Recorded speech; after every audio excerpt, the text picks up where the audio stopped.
এই যে মেশিনটা দেখতে পাচ্ছেন, এই মেশিনটাকে আমি আজকে আনস্টল করব। আনস্টল করে তারপরে কিন্তু মেশিনটা পুরো একদম পুরো পার্ট বাই পার্ট বা মাস্টার সার্ভিস যেটাকে বলে সেই সার্ভিসটা করে তারপরে কিন্তু আমি মেশিনটাকে প্যাক করে দেবো। আর এই দেখতে পাচ্ছেন মেশিনটা কিন্তু আমি ইনডোর চালিয়ে আউটডোরে চলে এসেছি। আসার পর কিন্তু আমি গ্যাসটাকে লক করে দিয়েছি। করে দেওয়ার পরে কিন্তু আমি পাইপগুলো খুলে নিয়েছি, যাতে মেশিনে কিন্তু নেক্সট টাইম কোনো রকম গ্যাস না লাগে। আমি কিন্তু বারবারই আপনাদের বলি, মেশিন যদি আপনারা পাম্প ডাউন করেন তাহলে কিন্তু মেশিনে নেক্সট টাইম গ্যাস লাগে না। আর এই যে দেখতে পাচ্ছেন আমি কিন্তু পুরো মেশিনটাকে খুলে নিয়েছি।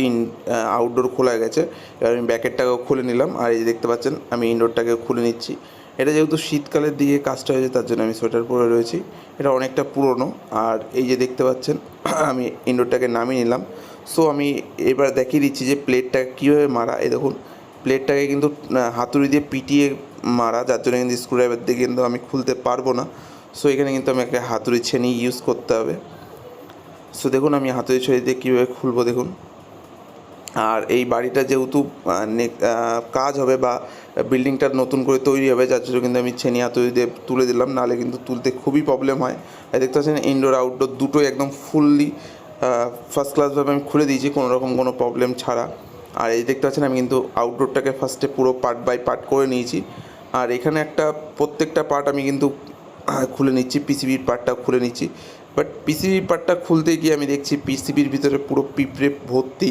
আর আমি আপনাদের দেখিয়ে দিচ্ছি যে পিসিবি মেন যে আইসিটা, সে আইসির ওখানে পিঁপড়ের বাসা একদম মানে ভর্তি ছিল। আমি কিন্তু এটা কিন্তু পুরো পেট্রোল দিয়ে অথবা কেরোসিন তেল দিয়ে আমি ভালো করে ক্লিন করে দিয়েছি। আর এই দেখতে পাচ্ছেন দেখুন পুরো এই জায়গাটা, এখানে কিন্তু শর্ট সার্কিট হলেই কিন্তু এই পিসিবিটা কিন্তু বাতিল হয়ে যেত, কারণ মেন আইসির পাশেই ছিল। আর এই দেখিয়ে দিচ্ছি আপনাদের, দেখুন কনডেন্সারের অবস্থা। কনডেন্সার কিন্তু মোটামুটি খুব একটা নোংরা না বলবো। আর এই যে দেখতে পাচ্ছেন কিন্তু আমি কিন্তু এই মোটরটা খুলতে পারছি না, যেহেতু পুরো জাম হয়ে রয়েছে। ব্লেডটাও খোলা যাচ্ছে না, প্লাস মোটরটাও খোলা যায়নি।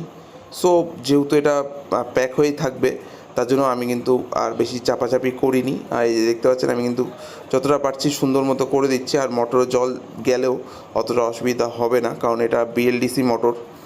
সো পুরো ওয়াটার প্রুফই হয়, 90% ওয়াটার প্রুফই হয়, কোনো অসুবিধা হয় না।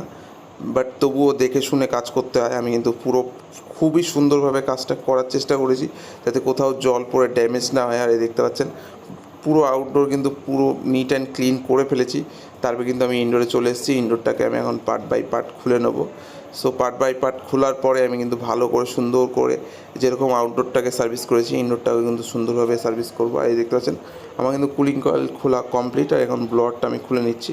ব্লোয়ারটা খুলতে গিয়েও আমার মাথা খারাপ হয়ে গেছে, কারণ এর যে ব্লোয়ার মোটরটা, সেই মোটরে পুরো জাম হয়ে গেছিলো। আর এই দেখতে পাচ্ছেন কুলিং কয়েল কিন্তু মোটামুটি ভালোই নোংরা আছে, খুব কম বলবো না, খুব বেশিও বলবো না। আর যেটা বলছিলাম যে মোটরটা জং ধরে গেছিলো, যার জন্য কিন্তু এটা খুলতে আমার খুবই প্রবলেম হয়েছে, তবু খুলে ফেলেছি, অসুবিধা হয়নি। আর এই দেখতে পাচ্ছেন আমি কিন্তু প্রত্যেকটা পার্ট সুন্দর মতো ক্লিন করার পরে কিন্তু আমি কুলিং কয়েলটাকে ভালো করে ক্লিন করে দিচ্ছি।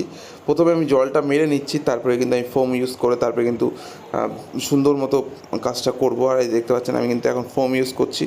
ফোমটা ইউজ করার পরে একদম চকচকে ভাবটা, অথবা কয়েলটা খুব শাইন করে, অথবা নোংরা যত থাকে সব বেরিয়ে যায় কোনো এক্সট্রা খাটনি ছাড়া। আর এই দেখতে পাচ্ছেন প্রত্যেকটা পার্ট দেখুন পুরো পুরো ছড়ানো ছিটানো, কারণ আমি প্রত্যেকটা পার্ট সুন্দর করে আমি পরিষ্কার করে রোদ্দুরে দিয়েছিলাম, যাতে জলটা পড়ে যায় অথবা জলটা পিসিবিতে না যায়।